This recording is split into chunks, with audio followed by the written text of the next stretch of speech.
പ്രായപൂർത്തി വോട്ടവകാശമുള്ള ആർക്കും ഇലക്ഷൻ മത്സരിക്കാം. ഇന്നാളുടെ മകനായതുകൊണ്ട് മത്സരിക്കരുതെന്നും ഭരണഘടനയിലില്ല, അതൊട്ട് നടക്കില്ല. ഏതൊരു പൗരനും മത്സരിക്കാം. നെഹ്റു കുടുംബത്തിലെ എല്ലാ അംഗങ്ങളും ലോകസഭയിലേക്കാണ് മത്സരിച്ച് ജയിച്ചിട്ടുള്ളത്, അല്ലാതെ ബാക്ക് ഡോർ എൻട്രി അല്ല, ലോകസഭയിലേക്കാണ് മത്സരിച്ചിട്ടുള്ളത്.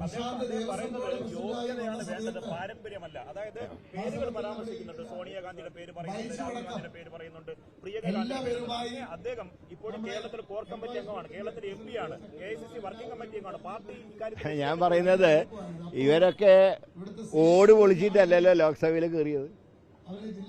ജനങ്ങൾ യോഗ്യത നോക്കിയിട്ട് വോട്ട് ചെയ്യൂ.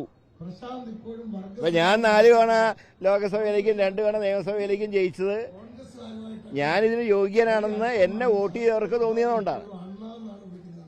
അതല്ലാതെ ഇന്നാളുടെ മകനായതുകൊണ്ട് ഇനി മത്സരിക്കാൻ പാടില്ല എന്ന് ഏത് കോടതിക്കാ പറയാൻ പറ്റുക? എങ്ങനെ എങ്ങനെ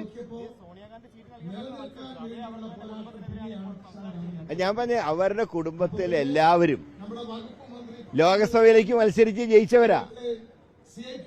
മാത്രമല്ല തെക്കൻ കേരളത്തിലും തെക്കേ ഇന്ത്യയിലും വടക്കേ ഇന്ത്യയിലും മത്സരിച്ച് ജയിച്ച ആളാ രാഹുൽ ഗാന്ധി. അവർ നിസ്സാര കാര്യമാണോ? അദ്ദേഹം ചെറിയ നേതാവല്ലല്ലോ, വർക്കിംഗ് കമ്മിറ്റി അംഗമല്ലോ. പാർട്ടി ചോദിക്കണ്ടേ? ഇത്തരം നിരന്തരമായ ഒരു തെരഞ്ഞെടുപ്പ് ഘട്ടത്തിലൊക്കെ കേരളത്തിലൊരു MP തന്നെ വിമർശനം ഉന്നയിക്കുകയാണ്.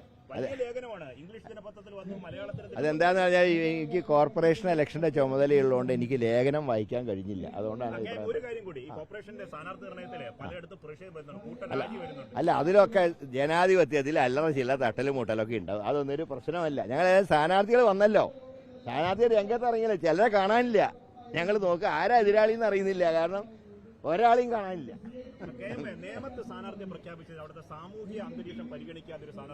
ഞാൻ പറയാം, അവിടെ പ്രഖ്യാപിച്ച സ്ഥാനാർത്ഥി യൂത്ത് കോൺഗ്രസിന്റെ ജില്ലാ പ്രസിഡന്റാണ്. പാർട്ടിക്ക് വേണ്ടിയുള്ള എല്ലാ സമരങ്ങൾക്കും നേതൃത്വം കൊടുത്ത ആളാണ്. ഞാൻ കഴിഞ്ഞ തവണ നേമത്ത് മത്സരിച്ചപ്പോൾ എന്നെ തടയാൻ വന്ന